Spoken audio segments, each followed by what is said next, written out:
Alors, bonjour et bonsoir à tous les passionnés de bodybuilding et bienvenue sur Moss Musclar.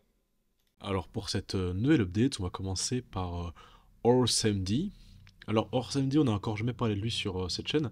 C'est un bodybuilder brésilien qui est passé pro il y a 2 ans dans une compétition au Brésil. Alors il faut savoir qu'il est passé pro en tant que bodybuilder open. Euh, et alors après ça, après avoir été passé pro, au moment où il est passé pro, énormément de gens disaient qu'il avait un physique beaucoup plus classique que open, avec une frame vraiment très belle pour le classique. Bon, déjà, il faisait un vacuum, ce qui à ce moment-là était quand même hyper rare dans l'open. Et en plus, bon, il a encore cette taille fine, ce ratio épaule-taille magnifique. Et un double biceps qui faisait beaucoup penser du coup à celui de Chris Bumstead. Donc quand il est passé pro, énormément de gens disaient ça y est, lui c'est le Brésilien qui va battre Chris. Alors bon, c'est un autre Brésilien qui fait peur à Chris, mais pas celui-ci. Et donc l'année passée, il avait fait une première compétition en classique physique. Il avait essayé donc de se qualifier pour Olympia, sauf qu'il n'avait pas réussi à passer le poids, tout simplement. Donc il avait dû se retirer de la compétition classique, il a dû passer en open. Et après, il a eu simplement un problème de santé, donc on n'a plus vu Samedi pendant un petit moment. Et donc là, on a un bel update, je trouve, assez complet avec un beau biceps cage. Alors bon, je crois le biceps cage, son triceps, il est juste mais magnifique. Il a ce fer de cheval splendide. C'est un ischio-jambier monstrueux qui ressort hyper bien, des très beaux quadriceps, un double biceps de face qui honnêtement, je pense, s'il était passé en classique, il aurait fait peur, je pense, à pas mal de gens. Et même pour l'Open, c'est un des plus beaux double biceps qui est en ce moment. Le seul petit bémol, je dirais, c'est son dos. Il a un dos qui manque d'épaisseur, qui manque de largeur, mais on voit quand même qu'il a une frame où il peut quand même pas mal progresser dessus. Donc c'est quelque chose qui peut être travaillé. Bah, j'ai hâte de voir ce qu'il nous prépare pour la suite, espérant qu'il nous éblouisse. Alors, dans la suite des news, on a le Chicago Pro ce week-end. Alors, pour le Chicago Pro, les trois noms à retenir, c'est Justin Sher, Blessing Aodibu et Patrick Moore. On va revenir dessus là tout de suite. Alors bon, la liste est beaucoup plus longue, hein, mais pour moi, le top 3, ça va être ces trois-là. Dans quel ordre?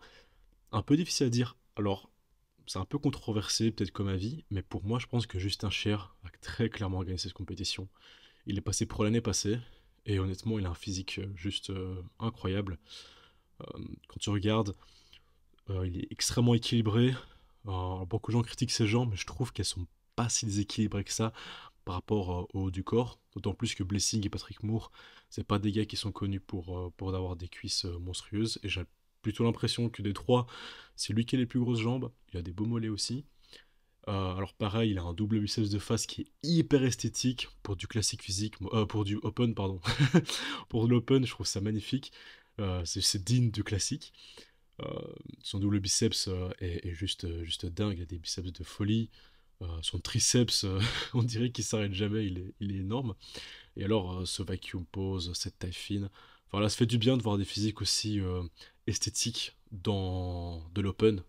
Et pas de voir ça uniquement en classique physique. Parce que pour moi, l'open, c'est pas un truc de masse monster. C'est fini, les monstres de masse. Pour moi, je veux voir des physiques beaux comme ça.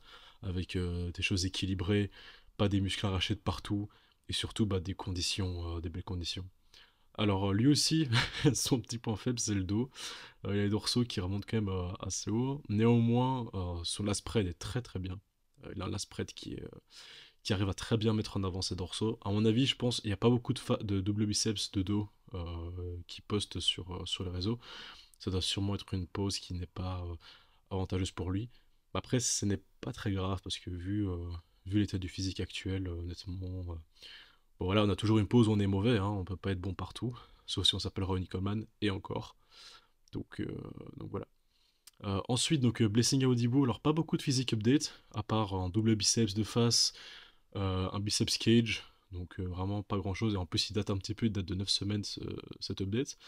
Alors Blessing, personnellement, sur cet update, je trouve pas si beau que ça. Euh, j'ai l'impression qu'il perd de plus en plus cette taille fine qu'il avait avant. Alors il commence à devenir énorme, hein. Il a beaucoup rattrapé les jambes, Il a toujours ses quads très fins, mais alors les adducteurs, c'est pas possible. Mais voilà, j'ai un peu l'impression, pendant pour un gars qui se vantait autant d'être esthétique, il commence à plus être si esthétique que ça, il commence justement à devenir un peu ce mass monster, ce bloc, chose qui reprochait énormément à Nick Walker. Et donc voilà. Bon après voilà, c'est un update à 9 semaines, donc je sais pas du tout à quoi il ressemble là tout de suite, on verra ça sur scène. J'espère voilà, qu'il aura quelque chose d'un peu mieux que ça. Bon après je pense qu'on peut lui faire confiance, c'est un blessing. À chaque fois en tout cas que je l'ai vu, il m'a toujours étonné, il m'a toujours épaté. Il a encore du chemin à faire, mais ça reste un bodybuilder quand même qui commence à vraiment très très bien monter. Et donc Patrick Moore en finale. Alors voilà, Patrick Moore, des trois, c'est le plus petit euh, en termes de masse. Et c'est un gars avec une frame que j'aime beaucoup. Il avait fait un top 10 à Olympia où il était juste magnifique. C'est un gars qui justement il a la difficulté à développer aussi ses jambes et qui a aussi un très très beau esthétique, mais justement il manque de définition. Alors qu'est-ce que je veux dire par là, c'est que euh, si tu décides de pas venir énorme comme les autres, il faut que tu fasses comme Stanimal, c'est-à-dire te venir avec une condition incroyable. Et Patrick l'avait fait à l'Olympia, je pense que c'était celui d'il y a 3 ans, je pense. Hein. Il avait réussi à venir vraiment avec une condition juste incroyable et il a pas, j'ai pas l'impression qu'il a réussi à refaire cette prouesse et cette promesse de venir légèrement plus balèze, parce que je crois qu'il avait dit qu'il voulait gagner juste un tout petit peu de muscle et venir toujours aussi sec, mais il n'a pas réussi à tenir sa promesse et jusqu'à présent il n'a pas réussi à revenir aussi sec. À l'Arnold, il avait fait un très bon package et un plutôt bon classement. S'il vient comme à l'Arnold, je crois pas qu'il fera plus haut que top 3.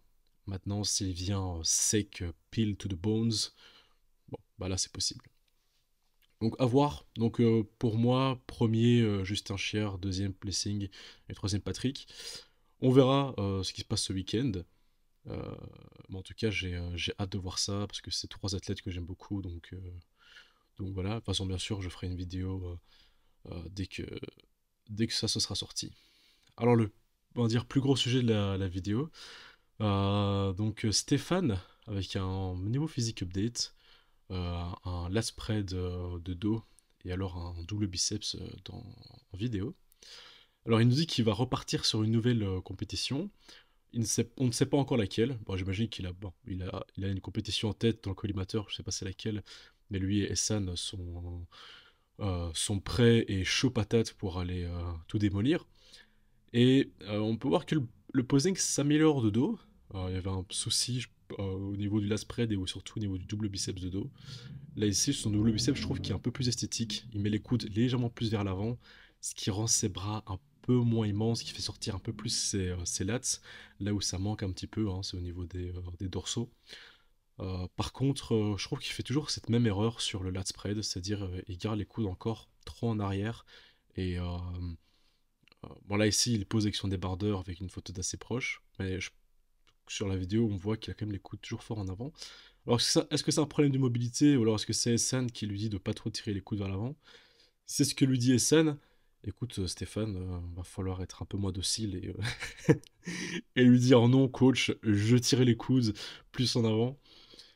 Enfin pour moi en tout cas c'est une des choses qui réglera son problème au niveau des dorsaux. Si vous êtes d'accord avec moi, envoie-lui cette vidéo, euh, spammez-le avec cette vidéo pour qu'il ne tire ses coudes vers l'avant et qu'il nous gagne enfin une compétition et qu'il aille tout casser à Olympia.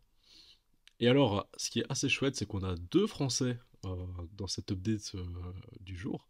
Parce qu'on a aussi Jojo Rush, qui est à 3 semaines de sa première compétition en classique physique pro. Et je suis hyper excité pour ça, parce que Jojo, c'est un gars qui a une frame que j'aime énormément. C'est un type avec des deltoïdes monstrueux, des pecs énormes.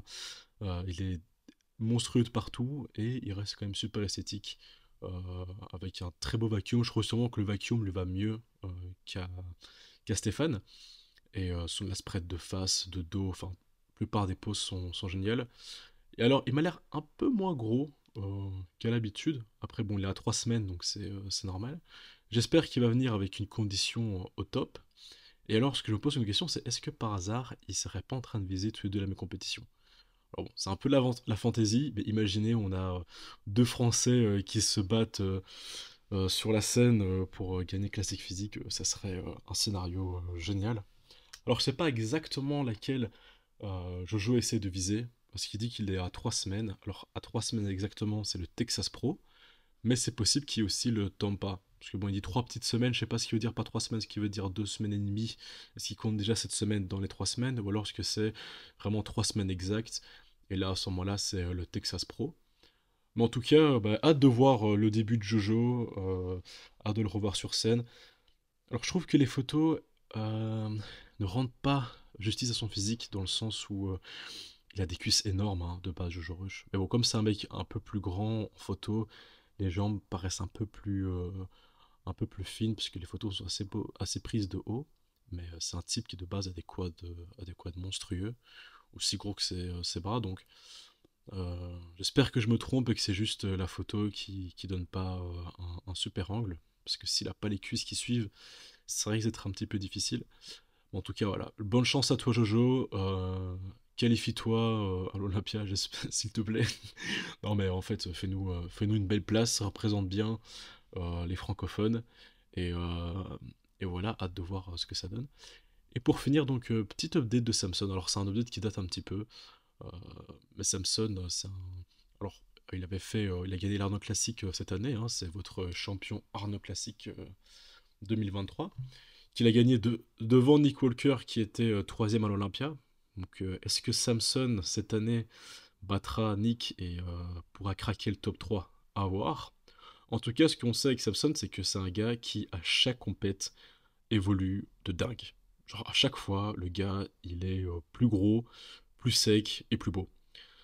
Donc, comme c'est un gars assez grand, et très souvent les gars assez grands, ils ont des soucis avec le dos. Je m'acharne sur le dos de chaque bodybuilder, j'ai l'impression, c'est vraiment abusé, mais c'est vrai. Et donc là ici, dans son petit physique update, on voit donc qu'il change un petit peu sa manière de poser et qu'il a un peu amélioré ses latéraux. Donc j'ai envie de croire que voilà, sur scène, ça donnera mieux. Alors sur le double biceps de face, bon bah voilà, ses dorsaux donne un peu plus large qu'avant, mais ça donne pas non plus si bien. Mais par contre, son lat spread est juste monstrueux. On peut voir un dos hyper épais et hyper large.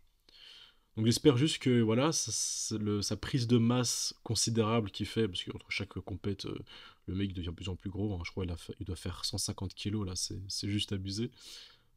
J'espère que ça va pas gâcher son esthétique, parce que si beaucoup de gens aiment Samson, c'est pour l'esthétique qu'il a. Mais en tout cas, voilà. Euh, J'aime beaucoup. Hâte de voir comment ça va évoluer dans les prochaines semaines et les prochains mois. Et hâte de voir ce que ça donnera donc à Olympia. Sur ce, donc voilà, une vidéo un peu plus longue aujourd'hui avec pas mal d'updates. Euh, Ce sera tout pour la vidéo. J'espère qu'elle vous a plu. Donc n'hésitez pas à liker et à partager. S'il y a des choses sur qui vous n'êtes pas d'accord ou que vous voulez rajouter, ben, n'hésitez pas à les rajouter en commentaire. Sur ce, passez donc un très bon week-end et à la prochaine.